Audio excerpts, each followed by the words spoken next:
Welcome to another weekly Forex forecast. We start as usual on the DXY on the weekly time frame. We had another bullish week last week, but an undecisive week. Going down to the 4-hour time frame, we can see a bit more structure. We had here a 1, 2, 3 into this previous low here to the left, and it now looks like more some bearish pressure with the potential bearish continuation flag here to the left. But considering the downgrade of Moody's to AA1 last week could mean a slight oversupply of US dollar, especially early next week, which could mean a weakening in the dollar early next week. On balance, overall, I'm still looking for a strengthening in the dollar, and therefore I'm looking for the DXY to complete this potential bull flag structure, which would then also be in line with the early sell-off in the dollar because of this downgrade. But overall, this looks for me right now more like a middle section for a bigger bullish continuation, retesting this liquidity area here. As long as we trade outside this overall a bit more complex structure, I'm on balance still more looking towards US dollar long plays. Moving on to Euro US dollar, we can see here on the weekly it's more or less the inverse picture. We have a bigger gap here on the weekly time frame, but overall it's an indecisive week. However, we still trade below this overall structure we identified the previous week already, and we retested this area again. Now here I'm looking for something similar, but of course the inverse picture. I'm looking for further selling continuation, and if we have an initial sell-off in the DXY, that could mean the Euro US dollar would rise early next week and finish this overall structure 1, 2, 3 into this liquidity area here to the left, and then I would look for sell opportunities in this area. Pound US dollar looks a bit different. We have a failed structure here on the weekly time frame. We can see as well it's a bit undecided still. It's 4 weeks now with kind of corrective price action. Going to the 4-hour time frame, we can see nice structures here. We had this potential head and shoulder, then a first break, retesting of the neckline here, a small retest, but it failed to connect. Instead, we broke back in here and are now forming what looks like more a bullish continuation.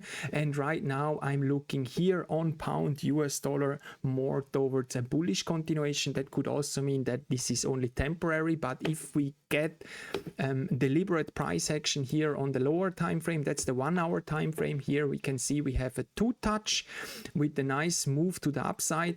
And if we get a tight consolidation here on Monday, I would happily enter a long in this area, because that would give me enough room to even just manage the trade from here to the structure high in case we see a sudden strengthening in the DXY or on the complete turnaround.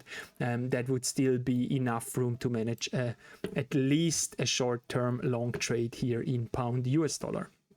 New Zealand dollar, US dollar, a bit a different picture. Again, we are here on the weekly time frame. We discussed this pair a few times, and we were looking for long continuations last week because we had this very nice impulsive run to the upside, and then here this corrective price action, which looked more like a continuation pattern in the making. Going down to the 4-hour time frame, we can see this continuation failed multiple times. We had this 1, 2, 3, and we were looking last week already for a bullish continuation in this area. We did not get that. Instead, price dropped in the beginning of the week again outside this liquidity area, then came back in, failed again for a long continuation in this area. Instead, it started to sell off again. It's still in an overall a bit more complex, messy structure, but how it failed multiple times to connect to the upside, I'm now leaning more towards a bearish continuation, because we did close this small gap into this liquidity area. We had a very strong impulsive move to the downside, but we did not tap the low yet. Instead, if we get a deliberate 1, 2, 3 in this area here, a 1-hour structure at least, you can see this is quite a nice structure already. If we get a 3-touch structure, that would be very, very deliberate price action, which could warrant a short entry in this area. However, if we see an initial sell-off early next week and we trade outside this low here to the left, then it's a no-brainer. We will enter a short outside here. That would even be more weighted then, because that means the overall long thesis completely failed, which would then give a bit more weight to changing the bias for a short trade. US dollar Canadian, I'm still looking for the same. We had that on watch last week as well. We have now a bullish continuation week. We ended a bit on the weaker side with this wick here. Going down to the 4-hour time frame, we can see overall the idea is still in place. We had this impulsive move to the upside. We are trading through this area here to the left, and I'm looking now for price to finish a slightly bigger bullish continuation, tapping this liquidity area here one more time for a deliberate 1, 2, 3 for a bullish continuation.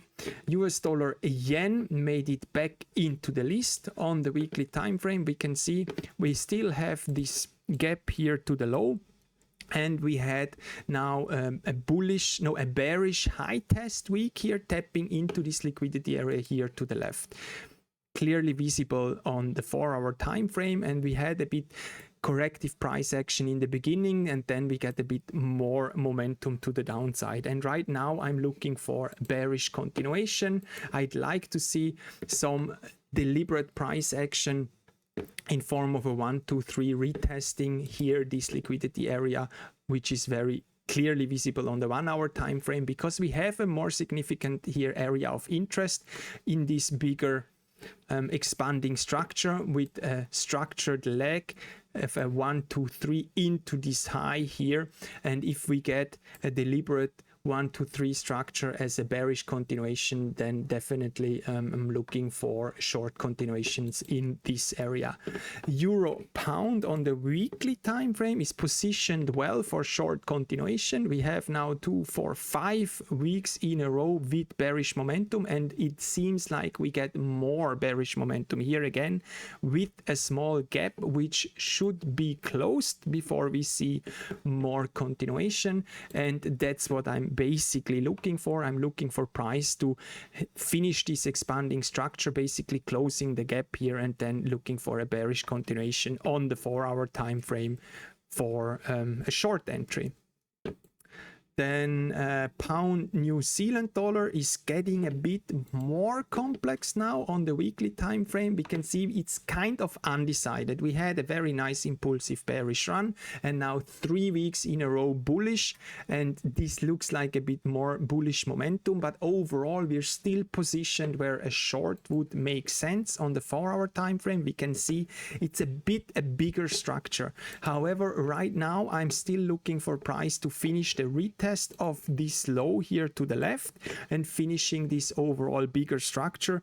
And it looks right now here with the end, keep in mind we are on the 4-hour time frame, so that's not only the last hour on Friday night. So we can see here we had 3 4-hour candles which are bullish. The last one is a bit undecided, but it looks like we finished this structure here. So if we get a structure within structure retesting this low here, then we have more than enough confluence factors to enter a short in this area. Canadian dollar yen on the weekly, we had this on watch for weeks now, and price finally finished this overall bigger expanding structure, not in the preferred area, but you can see here on the 4-hour time frame it's even more clear visible. We had exactly this structure on watch for quite some time, and we were looking for price to finish this run here into this area. We have multiple areas where it is valid to look for short trades. So this was the first area of interest, basically the override area for price to potentially reject the area. Then we have the top of the structure here, which price did not really reach, and we have this liquidity area here to the left. So basically that's the valid area to look to enter short trades. And I was actually looking for a bit more upside before then price turned around, and yeah, I missed this entry. However, on the 4-hour time frame, you can see here we had a very nice valid entry with a strong retrace, and that would definitely be a valid entry, which we are now in to look for short continuation. And yeah, of course, from the positioning here, let me clean that up. We can see it makes sense for price to at least sell into the next bigger area of interest or to the low of the structure. So that's what I'm looking for right now. I'm looking for at least a 1-hour structure with a bit more structure. Right now we have here a potential 1-2, and we are lacking a middle section into the third touch. We have a liquidity area here, which is then a retest of this first initial impulsive move to the downside. So that again would give enough positive confluence factors to enter a short in this area. We are still high up in the run where it makes sense to manage the trade into this area of interest, and then, as I mentioned before, preferably to the end or to the beginning of the structure. Euro yen looks similar on the weekly time frame. We had now a bearish high test candle closing with a strong body close towards the end of the week. On the 4-hour time frame, we can see we actually tapped an area of interest here. This is a bit the bigger area of interest, closing all these gaps here, which we tried multiple times, finally broke out, and we are now looking for a bearish continuation. And we are right now, price is slightly in no man's land. So we did not even tap this low here to the left. So you can see there's a small gap, and therefore it would make sense for price to finish this structure here on the 1-hour time frame, coming back one more time. And then we have again a deliberate 1, 2, 3 into this small previous bearish continuation, and then we have a bigger one. That would also make sense. We have the initial sell-off, we have the first more messy continuation, a bit more structured, and now the third sequence wise that would be perfect to look for short continuations.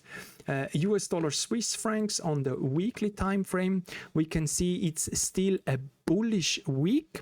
However, it's a high test candle, but it's kind of high testing nothing. So we are still in bullish territory.